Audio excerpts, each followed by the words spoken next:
തലശ്ശേരിയിൽ നിന്ന് തിരുവനന്തപുരത്തേക്ക് അനന്തപുരിയിലേക്ക് എത്തിയ ഒരു കൂട്ടം എലികളുമായാണ് നമ്മൾ സംസാരിക്കാൻ പോകുന്നത് അല്ലേ? അപ്പോൾ നിങ്ങളുടെ എലിക്കൂട്ടം പറഞ്ഞ കഥ എന്താ? നമ്മൾ മുഗൾ ദർബാർ എന്ന് പറഞ്ഞിട്ടൊരു കഥയാണ് പറഞ്ഞത്. അതായത് എല്ലാ എല്ലാ ആൾക്കാർക്കും ഈ ഒരു ഭൂമിയിൽ അല്ലെ ഈ ഒരു സ്ഥലത്ത് ജീവിക്കാൻ അവകാശമുണ്ട്. അത് ഓരോരുത്തർക്കും പിടിച്ചു വെക്കാൻ പറ്റുന്നതല്ല എന്നുള്ളൊരു കഥയാണ് നമ്മൾ പറഞ്ഞത്. പ്രത്യേകിച്ച് എലികളെ പിടിച്ചു വെക്കാൻ പറ്റില്ല, ഓടി ഓടി നടക്കും. നിങ്ങൾ നടന്നതുപോലെ ആണോ? എത്രമാത്രം രസമായിരുന്നു നിങ്ങളെ പരിശീലനമൊക്കെ?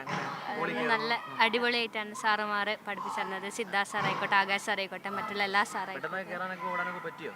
ഞങ്ങൾ 6 മാസത്തെ കഷ്ടപ്പാടാണ്. ക്ലാസ് കുറേ കട്ട് ചെയ്തു. പിന്നെ ആക്ടിങ്ങും ഡയറക്ഷനും മേക്കപ്പും അങ്ങനെ എല്ലാത്തിനും, പ്രോപ്പർട്ടി മേക്കിങ്ങിനും എല്ലാത്തിനും നമുക്ക് സാറുമാരുണ്ടായിരുന്നു. എലികളിൽ നിന്ന് വ്യത്യസ്തമായ വളവുകളുണ്ട്. ഇവർ വല്ലവരും ശല്യപ്പെടുത്തിയോ?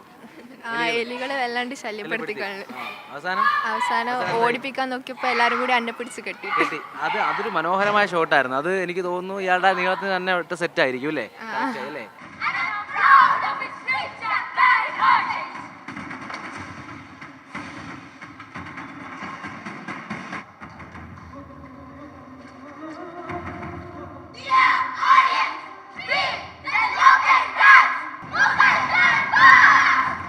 അതിൻ്റെ പൂർണ്ണ ഉത്തരവാദിത്വം ഇതിൻ്റെ സ്ക്രിപ്റ്റ് റൈറ്റർ സതീഷ് ചേട്ടനാണ്.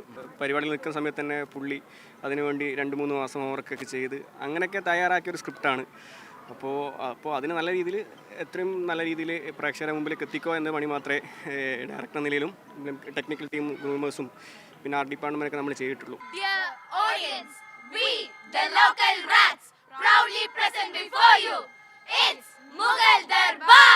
മറന്നുപോകുന്ന ചരിത്രത്തെ, മായ്ക്കപ്പെടുന്ന ചരിത്രത്തെ എല്ലാം ഓർമ്മിപ്പിക്കുകയാണ്. അങ്ങനെ വ്യക്തമായ രാഷ്ട്രീയം പറയുന്ന കഥകളാണ് ഈ സ്കിറ്റിൻ്റെ ഭാഗമായി നമുക്ക് കാണാൻ കഴിയുന്നത്. ബിനു പാവയ്ക്കൊപ്പം രാഹുൽ ജി നാഥ്, മാതൃഭൂമി ന്യൂസ്, തിരുവനന്തപുരം.